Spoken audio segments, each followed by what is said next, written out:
Shiv Shakti ML education point पर आपका हार्दिक स्वागत है। आज हम MCQ2 पर चर्चा करेंगे विस्तार से। तो आज का हमारा फर्स्ट क्वेश्चन रहेगा कि निम्न में से कौन सी एंटीबॉडी प्लेसेंटा को क्रॉस कर सकती है। पहला ऑप्शन है IgM, दूसरा IgG, तीसरा IgE और चौथा है IgD। तो इसका राइट आंसर होगा IgG।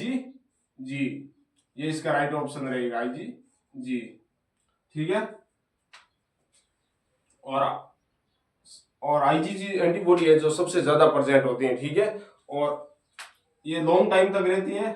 और IgM है जो ये सबसे पहले आती है और ये मतलब लगभग 4 से 5 दिन तक ये रहती है। ठीक है।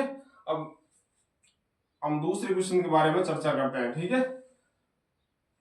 किस बैक्टीरिया में सेल वॉल नहीं प्रेजेंट होती है, मतलब किस बैक्टीरिया में सेल वॉल प्रेजेंट नहीं होती है। इसका पहला ऑप्शन है माइकोप्लाज्म, दूसरा स्ट्रेप्टोकोकस पाइथोजेनेसिस, एंटमीबा हिस्टोलिटिका या लीशमानिया डोनेगोला। ठीक है। तो इसके अंदर ये इसका राइट आंसर होगा माइकोप्लाज्म। ठीक है। ये सबसे छोटा बैक्टीरिया होता है। ठीक है। जिसकी लेंथ होती है 0.03 माइक्रोमीटर। ठीक है। और एंटमीबा हिस्टोलिटिका ये पैरासाइटोलॉजी के अंतर्गत आ जाते हैं और ये ग्राम पॉजिटिव बैक्टीरिया है। ये ग्राम पॉजिटिव बैक्टीरिया है। अब तीसरे क्वेश्चन के ऊपर चर्चा करते हैं। तीसरी क्वेश्चन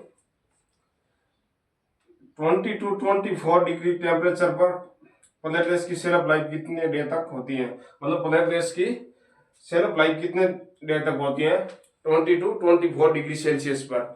तो पहला ऑप्शन है 2 डे, 5 डे, 10 डे या 20 डे। इसका राइट आंसर होगा 5 डे यानी 5 दिन। ठीक है। अब 4 क्वेश्चन के ऊपर चर्चा करते हैं। निम्न में से सबसे ज्यादा प्रेजेंट इम्यूनोग्लोबिन है, मतलब निम्न में से कौन सा सबसे ज्यादा इम्यूनोग्लोबिन प्रेजेंट होता है हमारी बॉडी के अंदर। तो उसके अंदर पहला ऑप्शन है IgG, IgM, IgE और IgD। तो इसका राइट आंसर होगा IgG। ठीक है। और इसका हो गया। अब 5वें क्वेश्चन का चर्चा करते हैं। निम्न में से न्यूक्लियोटाइड चेन कौन सी होती है। पहला ऑप्शन है RBC, दूसरा है हीमोग्लोबिन, PCV और WBC। इसका राइट आंसर होगा WBC। ठीक है। अब RBC की बात करें तो ये क्या करती है, ब्लड के अंदर जैसे ऑक्सीजन, कार्बन डाइऑक्साइड इसका ट्रांसपोर्टेशन करती है। हीमोग्लोबिन क्या करती है, RBC को पिगमेंट प्रोवाइड करवाती है। ठीक है। और WBC हो गए। WBC मेनली कितने टाइप्स की होती है, WBC 2 टाइप्स की होती है, ग्रेनुलोसाइट, ग्रेनुलोसाइट की बात है इसके अंदर न्यूट्रोफिल्स, बेसोफिल्स और इसिनोफिल्स आ जाती है। और इसके अंदर बात करें, इसके अंदर ये भी एक ग्रेनुलोसाइट, फिर एक ग्रेनुलोसाइट की बात करें ये भी 2 टाइप्स की होती है। इसके अंदर मोनोसाइट और लिम्फोसाइट। लिम्फोसाइट की बात करें ये भी 2 टाइप्स की होती है, T lymphocyte and B lymphocyte. ठीक है। अब बात करें निम्न में से किस टेस्ट के लिए फास्टिंग सैंपल यूज करते हैं, मतलब निम्न में से किस टेस्ट के लिए फास्टिंग सैंपल यूज करते हैं। इसका पहला ऑप्शन है लिपिड प्रोफाइल, दूसरा ब्लड शुगर फास्टिंग या फिर तीसरा ऑप्शन है A and B बोथ या CBC के लिए। तो इसका राइट आंसर होगा C इसका राइट आंसर होगा। ठीक है। मतलब लिपिड प्रोफाइल और ब्लड शुगर फास्टिंग दोनों के लिए फास्टिंग सैंपल यूज करते हैं, मतलब खाना खाने के जस्ट बाद 8 से 10 या 12 घंटा बाद में इसका मॉर्निंग में सैंपल लिया जाता है, फिर उसके बाद में इसका टेस्ट लगाया जाता है। ठीक है। फिर 7वें क्वेश्चन के ऊपर चर्चा करते हैं। जॉइंट में कौन सा फ्लूइड पाया जाता है। तो पहला ऑप्शन है साइनोविल फ्लूइड, RBC फ्लूइड या WBC फ्लूइड या हीमोग्लोबिन फ्लूइड।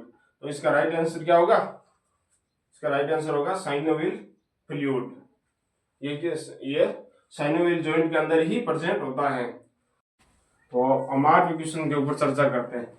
निम्न में से कौन सी सेल हिस्टामिन का उत्पादन करती है। तो हमारा पहला ऑप्शन है न्यूट्रोफिल्स, दूसरा है मास्ट सेल और तीसरा है RBC और चौथा है लिम्फोसाइट।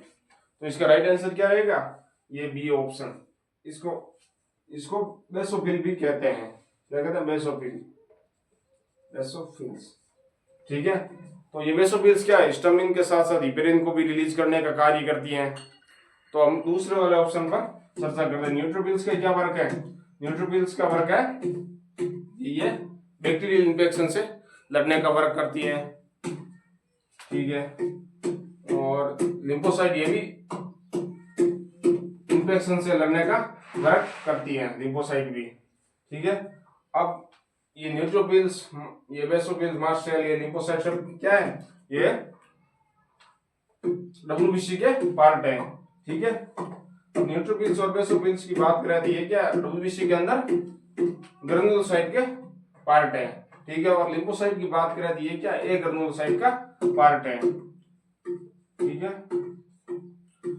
तो आप हमारे चैनल को सब्सक्राइब करते रहिए तथा अपने दोस्तों के साथ शेयर करते रहिए तथा कमेंट कीजिए कि आपको वीडियो कैसे लगा।